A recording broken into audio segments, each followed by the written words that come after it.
आज अगर आपने किसी तरीके की कोई गफलत की, किसी किस्म की कोई आपने अपने आप को गलत फहमी में रखा, आप कहने के लायक भी नहीं बचेंगे।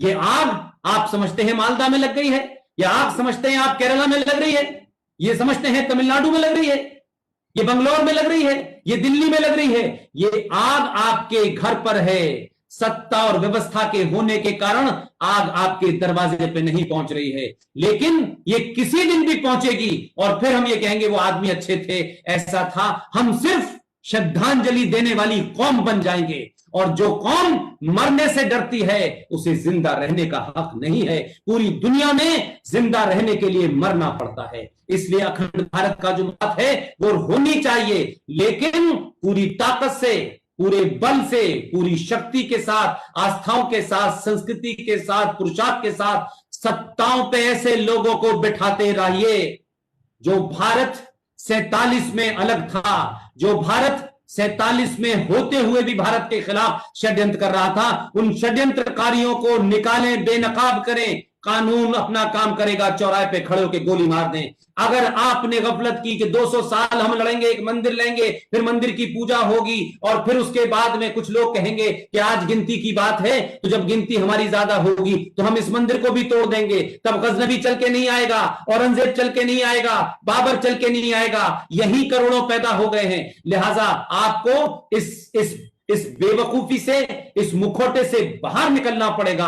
आप आज निकलें, कल निकलें, परसों निकलें, यह आपको तय करना है कि आने वाली जनरेशन जिसे आप बहुत फूलों से पालते हैं, मिनरल वाटर पिलाते हैं, उसकी सुरक्षा के लिए सब कुछ करते हैं, लेकिन उसके स्कूल का रास्ता बदलते बदलते आपके सामने स्कूल समाप्त हो जाएगा।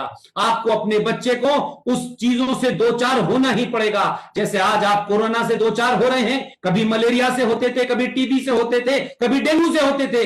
ऐसा नहीं था क्या आप अपनी आंख पे पट्टी बांध लें और कहें कि डेंगू तो हमें हो ही नहीं सकता है। डेंगू का इलाज करना पड़ेगा दवा से, लेकिन इस जिहाद का जो साइलेंट आपके अंदर चला गया है, इसलिए मैं कहता हूं कि आज 2020 हो सकती है, केंद्र में एक सत्ता है, 20 राज्यों में एक सत्ता है, लेकिन मैं महाराष्ट्र की एक छोटी सी बात कहना चाहता हूं। मुझे नहीं मालूम इरफान हबीब ने क्या किया। सन 69 के अंदर हम सब जानते हैं कि भारत का राष्ट्रपति एक मुसलमान जाकिर हुसैन था, जो अलीगढ़ यूनिवर्सिटी का वाइस चांसलर रह चुका था। उसी 69 के अंदर अलीगढ़ यूनिवर्सिटी का पढ़ा हुआ प्रोफेसर नूरुल हसन भारत का शिक्षा मंत्री था। उसी दरमियान में तमाम इतिहास लिखने का यह काम दिया गया इन लोगों को, और आज इतिहास क्या है। लेकिन मेरे और आपके सामने जो घटना घट रही है, अगर हम इसको भी नजरअंदाज कर देंगे, क्या फर्क पड़ता है, ये तो महाराष्ट्र में हो रहा है, क्या फर्क पड़ता है, ये तो बंगाल में हो रहा है। बंगाल और महाराष्ट्र की चिंता जिन्होंने नहीं की, वो ये ध्यान रखें कि कश्मीर में जो कुछ हुआ था और जो कुछ हो रहा था, कश्मीर से ही गजवाए हिंद का रास्ता था। कश्मीर से ही आने वाला आतंकवादी पटना के गांधी मैदान में बम धमाका कर रहा था, कोयम्बटूर में बम धमाका कर रहा था, हनुमान मंदिर में कर रहा था, बनारस में कर रहा था, मथुरा में कर रहा था, रघुनाथ मंदिर में कर रहा था। ये धमाके किस लिए हो रहे थे? क्या भारत से कोई डिमांड पूरी करनी थी? ये उसी गजवाए हिंद का रास्ता थे। 370-35 पे नहीं हटी, ये गजवाए हिंद आने का रास्ता बंद हो गया है। इसलिए लोगों के बहुत पेट में दर्द है। इसलिए अब लोग लश्कर तैयबा और जैश मोहम्मद का नाम सेकुलर करना चाहते हैं, और कश्मीर में नई एक मक्कारों की दुकान बनी है, रेजिस्टेंस फ्रंट। यानी जो काम कल आप मोहम्मद के नाम से कर रहे थे, अल्लाह के नाम से कर रहे थे, उसे अब आपने सेकुलराइज करके कहा अब हम रेजिस्टेंस फ्रंट इसका नाम रखेंगे। लिहाजा चाहे वो मूसा हो, चाहे वो खालिद हो, चाहे उमर अब्दुल्ला हो, ये तमाम मानसिक रूप पे भयानक जिहादी हैं। आप इनको वैसे ही ट्रीट करें। आप बहुत जल्दी ढोलक बजाने लगते हैं, आप बड़ी जल्दी चादर चढ़ाने जाने लगते हैं, तो आपने तो चादर दिल्ली के अंदर उस मक्कार के ऊपर भी चढ़ाई है। हजारों हिंदू आज भी अपना सर पटकने जाते हैं, जिसका नाम है, जो शाह वलीउल्लाह की कब्र बनी हुई है। लेकिन लोग जानते नहीं है कि शाह वलीउल्लाह कौन था। ये शाह वलीउल्लाह वही था जिसने अहमद शाह अब्दाली को पत्र लिख करके बुलाया था कि भारत के अंदर इस्लाम खतरे में है, आप आइए और हमला कीजिए। और आज आपके सामने, मेरे सामने तो बहुत सारी ऐसी घटनाएं हो रही हैं कि हम अपने पास को जान सकते हैं। दिल्ली स्टेट माइनॉरिटी कमीशन का चेयरमैन जफर इस्लाम आधुनिक भारत में 2020 में इस्लामिक कंट्रीज को चिट्ठी लिखता है। यहां पर इस्लामोफोबिया क्रिएट किया जा रहा है। आप भारत को सबक सिखाइए। ये आज का वलीउल्लाह है, ये आज के इस्लामिक देशों को चिट्ठी लिख रहा है। जो शाह वलीउल्लाह ने किया अहमद शाह अब्दाली को बुला करके, वही आज और मेरे सामने हो रहा है। लेकिन शायद हम कहते हैं नहीं नहीं, इससे कोई फर्क नहीं पड़ता। हम गलत फहमी में हैं। फौज, सेना, हथियार देश की रक्षा नहीं करते। यूएसएसआर दुनिया में बड़ा ताकतवर देश था, हजारों न्यूक्लियर बम थे, वो मिलिट्री पावर था, लेकिन एक ही झटके में 27 देश बढ़ गए, क्योंकि समाज एकत्र नहीं था।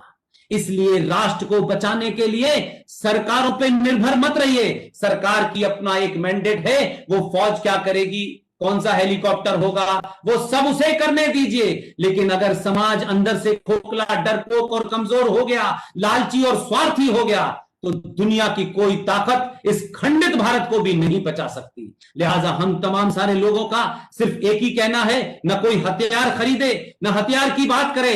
लेकिन जब ये बात करते हैं हम कि भारत हिंदू राष्ट्र होना चाहिए, तो मुझे बड़ा अच्छा तो लगता है। लेकिन ये सवाल मैं पूछता हूं कि हिंदू राष्ट्र बनाने की चाह रखने वाले तमाम हमारे भाई बहन कभी ये सोचे कि हम हिंदू हैं? हम कितने हिंदू हैं, पहले ये तो तय करें। हम हिंदू हैं तो हम ब्राह्मण हैं, हम हिंदू हैं तो बनिया हैं, हम हिंदू हैं तो कायस्थ हैं, ठाकुर हैं, यादव हैं, दलित हैं, हम ये सब हैं, लेकिन हिंदू नहीं हैं। सवाल यह है कि जिस दिन भी आप सनातनी एक हो जाएंगे, तो आपको किसी को मारने की जरूरत नहीं होगी। आपका तेज इतना ताकतवर होगा, आपके चेहरे की सच्चाई इतनी ताकतवर होगी, आपके तर्कों में इतनी गतिशील होगी कि दुनिया का कोई आदमी आपके सामने, और बोने डरे हुए लोग, बलात्कारी लुटेरे, वो आप पे राज कर रहे हैं, वो आपको धमका रहे हैं, गली गली धमका रहे हैं। आप उनको बताइए कि तुम्हारे पूर्वजों ने डर के मारे तलवार के जोर पे शलवार पहनी थी, तुमने जजिया देने के लिए अपना मजहब बदला था। आज फारूक अब्दुल्ला के बारे में जाके पता करिए, 1722 में उसके पूर्वज का नाम राघो राम है। आज इकबाल जिसने तराना लिखा है, जिसने मिल्ली तराना लिखा है, जो पाकिस्तान का कौमी शायर है, उसके पूर्वज सपनू थे। तो जब आप धर्म से मजहब में आएंगे, तो फिर आपको एक देश भी चाहिए। तो कुल मिलाकर के आखिर में मैं आप सबसे एक ही बात कहता हूं कि आप ये माने कि धर्म समुंदर है और मजहब नाली के बराबर है, इससे ज्यादा उसमें कुछ नहीं है। और जब नालियों का पानी बाहर नहीं निकलता है, उसमें थॉट प्रोसेस होता है, वो जब बाहर नहीं निकलता है तो सड़ान आने लगती है। आज जो लोग 1400 साल पहले टेंट से निकले थे, पूरी दुनिया में गंदगी फैला रहे हैं। कोई कहां रामलाल, श्यामलाल, आरएसएस, बीजेपी, हिंदू परिषद, हिंदू जागरण मंच लेबनान में नहीं है, सीरिया में नहीं है, इराक में नहीं है, ईरान में नहीं है, कुवैत में नहीं है, लेकिन वहां एक दूसरे को मार रहे हैं, एक दूसरे को बर्दाश्त नहीं कर रहे हैं। वो शिया को मार रहा है, वो अहमदिया को मार रहा है। ये पाकिस्तान जो बना था शियाओं का, आज शियाओं को वहां मारना वाजिब है, अहमदियाओं को मारना वाजिब है। आप सबको शरण दें, लेकिन पहले इस देश में दुनिया के किसी भी सताए हुए सनातनी हिंदू को शरण मिलेगी, क्योंकि ये उसका स्वाभाविक मुल्क है, ये उसकी अपनी जमीन है। इसको दिलाने के लिए 1000 कानून बनाने पड़े, इसको बनाने के लिए हजारों साल तक हमें इसी सरकार को रखना पड़े, हम रखेंगे। और जो लोग झोला उठा के जाकर के जाने की बात करते हैं, मेरी उनसे भी विनती है, आप आए अपनी मर्जी से हैं, न झोला ले जाने देंगे न जाने देंगे, जब तक आपसे वो तमाम कार्य हम न करवा लें जिससे सनातन ये देश हजारों साल की परंपराओं को प्राप्त न कर ले। आपको झोला उठा करके जाने नहीं दिया जाएगा। आप आए हैं, जाएंगे हमारी मर्जी से, और हम जाने नहीं देंगे।